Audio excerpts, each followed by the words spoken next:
Hi student, today we are going to start the new topic number 6, measurement of physical quantities. We know that every day we have to measure the different objects such as different types of vegetables, fruits, food grains, milk, liquid substances. We have to measure in a different quantities, in a different units. Generally, we have to measure the fruits and food grain in kilogram and gram. The liquid substances we have to measure in a liter and milliliter. So, in this topic, in a measurement of physical quantities, we have to understand how we have to measure the physical quantities such as length, area, temperature, volume, speed, distance. So, look at this. First, we have to understand the physical quantities. Physical quantities means the mass, weight, distance, speed, volume, temperature. These are the physical quantities. We have to use all these physical quantities in our day-to-day life to measure the different object as per necessary. We have to measure the distance in a meter and kilometer, meter, and in a small distance is measured with the help of a centimeter. We have to count or we have to measure the food grain in a kilogram and grams. So physical quantities means these are the physical quantities: mass, weight, distance, speed, volume, and temperature. So all these physical quantities are expressed in a different unit. Look at this. विद्यार्थी मित्रांनो, या physical quantities आहेत, भौतिक या राशी आहेत. या भौतिक राशींचा वापर करून आपण वेगवेगळ्या वस्तूंचं मापन करत असतो. आपण मापन करत असताना द्रव पदार्थ, स्थायू पदार्थ आणि वायू पदार्थ असे जर पदार्थ दिलेल्या अवस्थेमध्ये असतील तर त्या प्रत्येकाचं मोजमाप आपण या ठिकाणी करतो. मग मोजमाप अचूक असं मोजमाप करण्यासाठी आपल्याला या एककांची गरज लागते, या भौतिक राशींची गरज आपल्याला लागते. यामध्ये मास म्हणजे वस्तुमान असेल, वेट म्हणजे वजन असेल, डिस्टन्स अंतर असेल, स्पीड चाल असेल, टेम्परेचर तापमान असेल एखाद्या पदार्थाचं मोजणं. मग या सर्व पदार्थांचं मापन अचूक असं करण्यासाठी आपल्याला या ठिकाणी या भौतिक राशी दिलेल्या आहेत. मग यांचे एकके कोणते आहेत, मग याची माहिती आपल्याला या प्रकरणामध्ये शिकायची आहे, समजून घ्यायची आहे. मग फिजिकल क्वांटिटी म्हणजे काय? The quantities which are used to measure the object. म्हणजे अशा वस्तू मोजण्यासाठी ज्या भौतिक साधनांचा वापर आपण करतो त्याला आपण फिजिकल क्वांटिटीज, भौतिक राशी असं म्हणता येईल. मग या व्यवहारामध्ये रोजच्या जीवनामध्ये आपण वापरतो. लक्षात घ्या, यामध्ये मास आहे, वेट आहे, टेम्परेचर आहे, डिस्टन्स आहे, स्पीड आहे, व्हॅल्यूम आहे. All these are the physical quantities. मग यामध्ये आपण समजून घेऊ, या भौतिक राशी आहेत. या सगळ्या मास म्हणजे वस्तुमान, वेट म्हणजे वजन, डिस्टन्स म्हणजे अंतर, स्पीड चाल, व्हॅल्यू म्हणजे आकारमान आणि टेम्परेचर तापमान. मग या प्रत्येक वस्तूंचं, या प्रत्येक भौतिक राशींचं मोजमाप कशा पद्धतीने करतात याची माहिती आपल्याला घ्यायची आहे. मग यामध्ये आपल्याला सांगते there are two types of physical quantities, scalar quantity and vector quantity. मग या भौतिक राशी प्रामुख्याने दोन प्रकारच्या आहेत. एक आहे scalar quantity. Look at this, scalar quantity.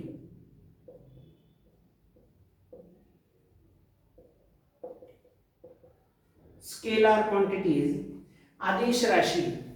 आता आदिश राशी म्हणजे काय? ज्या राशीमध्ये फक्त परिमाण हेच केवळ वापरलं जातं, परिमाणानेच त्या राशी व्यक्त केल्या जातात, त्यांना आपण स्केलार क्वांटिटी, भौतिक राशी, आदिश राशी असं म्हणता येईल. मग यामध्ये लेंथ आहे, एरिया आहे, मास आहे. Length, area, mass, these are the scalar quantity. Look at this. Length, area, breadth, length, area, breadth, नंतर mass, temperature, volume.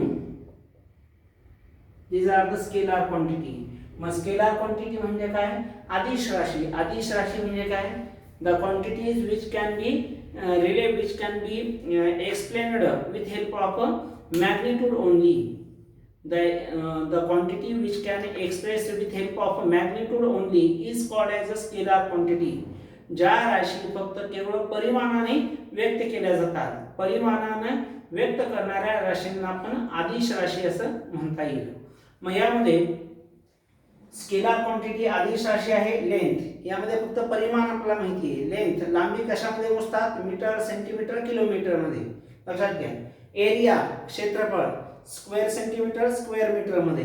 Breadth centimetre, metre मध्ये मोजतात रुंदी. नंतर मास वस्तुमान ग्रॅम, किलोग्रॅम मध्ये आपण वस्तुमान मोजतो. टेम्परेचर डिग्री सेल्सिअस मध्ये, फॅरेनहाइट मध्ये.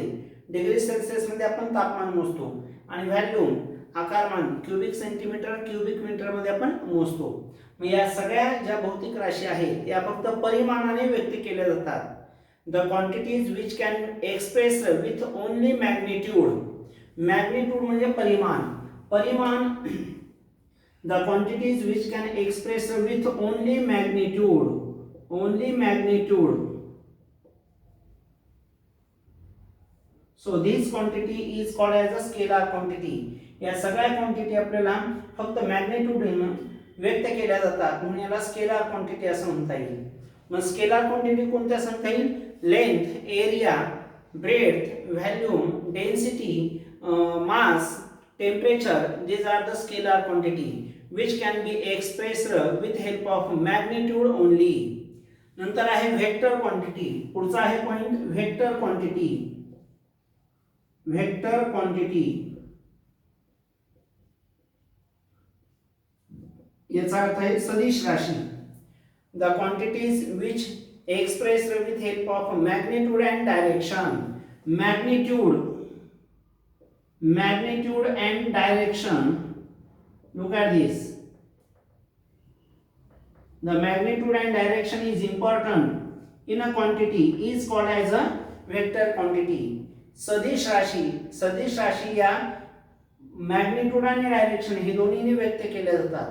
दिशा आणि परिमाण हे जर माहित असेल तर त्या राशीला आपण या वेक्टर क्वांटिटी असं म्हणता येईल त्यांना, किंवा सदिश राशी म्हणता येईल. The quantities which can express with help of magnitude and direction. इथं दिशेची गरज नाही आहे. पहा स्केलर क्वांटिटी मध्ये आपल्याला लांबी मोजायची असेल तर दिशा गरज नाहीये दिशेची, किंवा एरिया मोजायचा असेल तर दिशेची गरज नाही, तापमान मोजायचं असेल तर दिशा महत्वाची नाही. पण वेक्टर क्वांटिटी मध्ये अशा काही क्वांटिटी आहेत ज्या क्वांटिटी मध्ये दिशा आणि परिमाण हे दोन्ही महत्वाचे आहेत. In a vector quantity magnitude and direction is important. मग यामध्ये आपल्याला सांगता येईल displacement,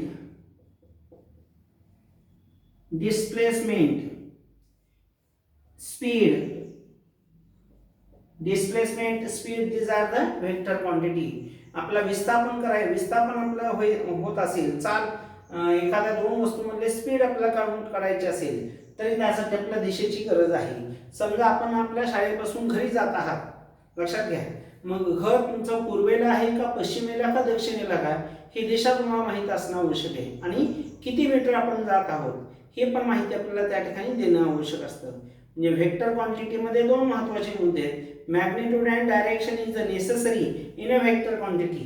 the quantity which can be expressed with help of magnitude and direction is called as a vector quantity.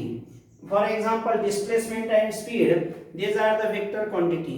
So physical quantity, scalar and vector. Physical quantity means those quantities which are used in a day-to-day life to measure the different object, such as mass, weight, distance, speed, volume, temperature. These are the physical quantity. Then we learn that the scalar quantity. The scalar quantity means the quantity which express with help of only magnitude. ज्या राशी फक्त परिमाणाने व्यक्त करता येतात, त्यांना scalar quantity असं म्हणतात. अदिश राशी असं म्हणता येईल. मग कोणत्या अदिश राशी आहेत? यामध्ये लेंथ लांबी मोजण्यासाठी दिशेची गरज नाही. लेंथ एरिया म्हणजे क्षेत्रफळ, ब्रेड्थ म्हणजे रुंदी. लांबी असेल, क्षेत्रफळ असेल, रुंदी असेल किंवा मास वस्तुमान असेल, टेम्परेचर तापमान असेल किंवा व्हॉल्यूम आकारमान असेल, या सगळ्या राशी ज्या आहेत या राशी फक्त परिमाणाने व्यक्त करतात. मग त्यांचे एकक माहित असतील तर सहजपणे आपण मोजता येतात. लक्षात घ्या. Only magnitude is important in a scalar quantity not a direction. या स्केलर क्वांटिटी मध्ये फक्त मॅग्निट्यूड महत्वाचा आहे, परिमाण महत्वाचा आहे, म्हणजे एकक महत्वाचे आहेत, दिशा महत्वाची नाहीये. Number 2, vector quantity. The quantity which can be expressed with help of magnitude and direction is called as a vector quantity. ज्या राशीमध्ये परिमाण आणि दिशा हे दोन्ही गरजेचे असतात, magnitude and direction is necessary, such quantities are said to be vector quantity. Example, displacement and speed, these are the vector quantities. Now we have to learn the next point, that is a mass and weight. पुढचा मुद्दा आपण समजून घेऊ, मास आणि weight. Look at this.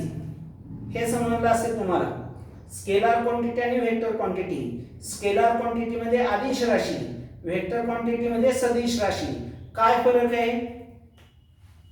Scalar quantity मध्ये काय सांगता येईल? Magnitude only important. Magnitude is important for express the scalar quantity.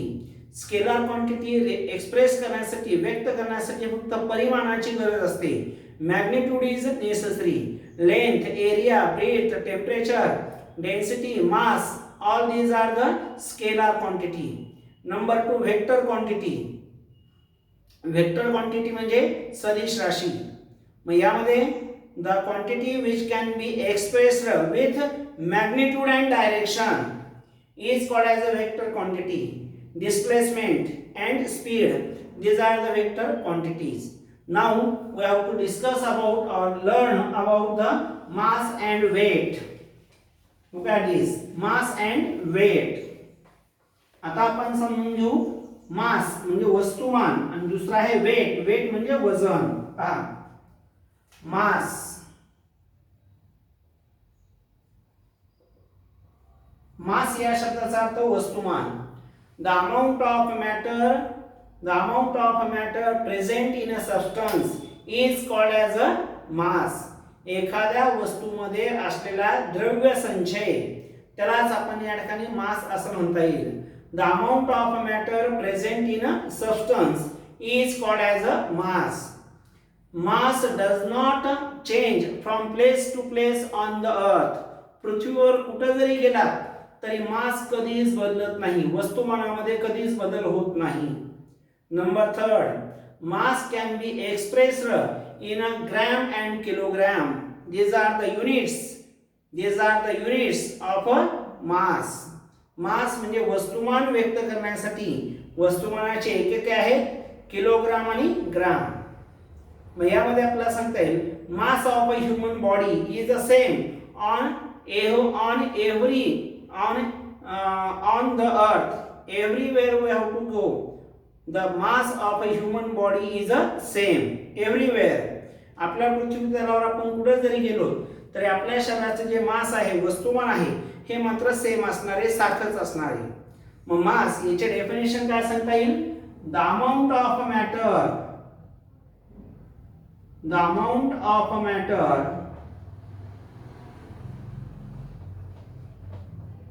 amount of matter present in a substance, amount of matter present in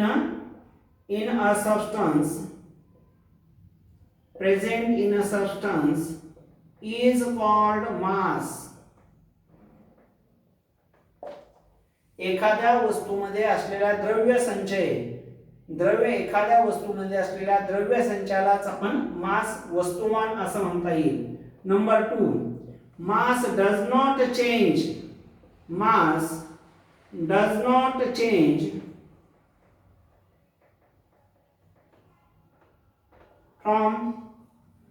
from place to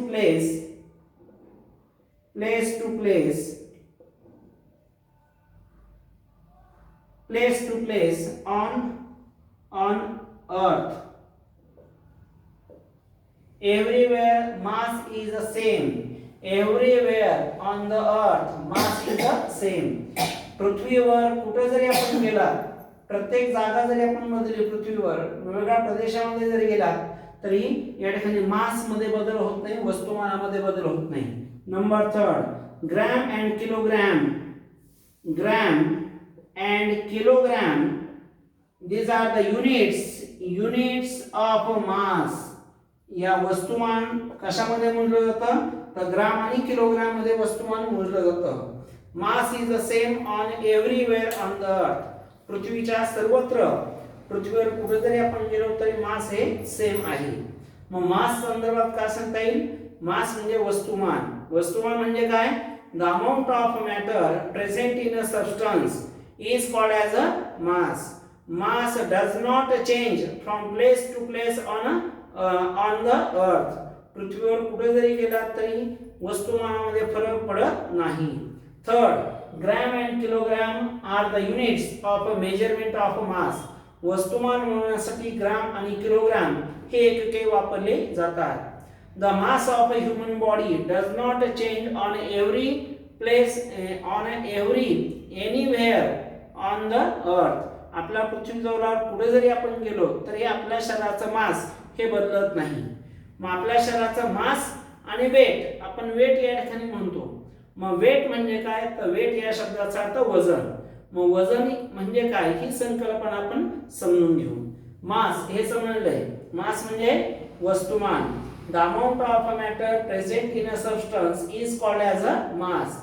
mass does not change. Mass does not change from place to place on the earth. And gram and kilogram, these are the units for measurement of a mass. Next point, mass नंतर घेऊ आपण weight. weight म्हणजे वजन. तर वजन आणि वस्तुमान ह्या वेगवेगळ्या संकल्पना लक्षात घ्या. mass and weight are totally different concept. mass म्हणजे काय सांगितलं आहे, the amount of matter present in a substance is called as a mass. आता आपण समजून घेऊ वेट. वेट या शब्दाचा अर्थ वजन. आपण म्हणतो माझं वजन 50 किलो आहे, 40 किलो आहे, 30 किलो आहे. मग हे वजन म्हणजे काय, तर पृथ्वी एखाद्या वस्तूला गुरुत्वीय बलामुळे स्वतःच्या केंद्रकाकडे आकर्षित करते, त्या बलाला त्याला आपण वजन असं म्हणता येईल. पहा, आपण उडी वर मारली की लगेच खाली येतो. खाली का येतो, कारण पृथ्वीचं गुरुत्वीय बल, ग्रॅव्हिटेशनल फोर्स असल्यामुळे पृथ्वी आपल्याला तिच्या केंद्रकाकडे आकर्षित करून घेते, त्यामुळे आपण खाली पडतो. म्हणजे पृथ्वीवरची कोणतीही वस्तू असू द्या, वर टाकली ती खाली येते. का, तर गुरुत्वीय बलामुळे. मग वजन म्हणजे काय, वजन म्हणजे आपल्याला सांगता येईल एखाद्या वस्तूला पृथ्वी स्वतःच्या गुरुत्वीय बलामुळे केंद्रकाकडे आकर्षित करत असेल तर त्याला वजन असं म्हणता येईल. लक्षात घ्या. मग weight means the object which attract due to the gravitational force toward the center of the earth is called as a weight. एखाद्या वस्तूला पृथ्वी स्वतःच्या केंद्रकाकडे गुरुत्वीय बलामुळे आकर्षित करत असेल तर त्याला आपण वजन असं म्हणता येईल, वेट असं म्हणता येईल. मग यामध्ये आपल्याला सांगता येईल weight can be change from place to place. जसं जसं आपण प्रदेश बदलू, जसं जसं आपण स्थान बदलू, तसं तसं वेट मात्र बदललं जातं. Weight can be change from place to place. It does not same on every part on the earth. पृथ्वीच्या प्रत्येक भागावर हे वजन वेगवेगळं असू शकतं. मग यामध्ये वेट, वजन म्हणजे काय सांगता येईल, the object which attracts toward the earth due to gravitational force toward the center of earth is called as a weight. मी यामध्ये आपल्याला सांगता येईल weight can be changed. weight is different from place to place. प्रत्येक स्थानावर वजन मात्र हे वेगवेगळं असू शकतं.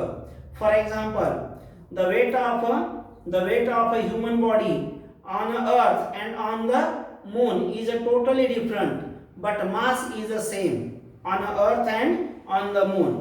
विद्यार्थी मित्रांनो, वजन आपण वजन किलोग्राम आणि ग्रॅम मध्ये करतो. लक्षात घ्या, मास पण ग्रॅम आणि किलोग्राम मध्ये करतो. पण वजन म्हणजे काय, एखाद्या वस्तूला पृथ्वी स्वतःच्या गुरुत्वीय बलामुळे स्वतःकडे केंद्राकडे आकर्षित करते तर आपण वजन असं म्हणतात. मग वजन हे मात्र प्रत्येक प्रदेशानुसार या पृथ्वी तलावर वेगवेगळे येऊ शकतं किंवा असू शकतं. आपण एक उदाहरण घेऊ. चंद्रावर इतरचं वजन आणि चंद्रावरचं आपलं वजन हे पूर्णपणे वेगळं असणार आहे. The weight of a human is a totally different on the earth and on the moon. पृथ्वीवर आणि चंद्रावर वजन आपलं वेगवेगळं येईल. ऑन द अर्थ there is a large gravitational force, so the earth attracted toward the center of earth, but on the moon there is a less gravitational force, so weight also less. या चंद्रावर गुरुत्वीय बल कमी असल्यामुळे त्या ठिकाणी वजन आपलं सारखं येणार नाही. But mass is the same on the earth and on the moon. Mass वस्तुमानामध्ये मात्र बदल पडणार नाही. वस्तुमान मात्र पृथ्वीवर आणि चंद्रावर मात्र आपलं सारखं येईल. मग weight can be expressed in gram and kilogram. Weight is a different from place to place on the earth. मग वेट आणि मास यामध्ये आपण जर विचारलं डिफरन्स तर मास म्हणजे काय सांगता येईल. The amount of matter present in a substance is called as a mass. दुसरा point, mass does not change from place to place on the earth. आणि तिसरा, gram and kilogram are the units for measurement of a mass. दुसरा आपण घेतले weight. वजन म्हणजे काय. The object which attract toward the centre of the earth due to gravitational force is called as a weight. Weight is a different from place to place and weight is express in gram and kilogram. राहिलेला भाग आपण नंतर समजून घेऊ.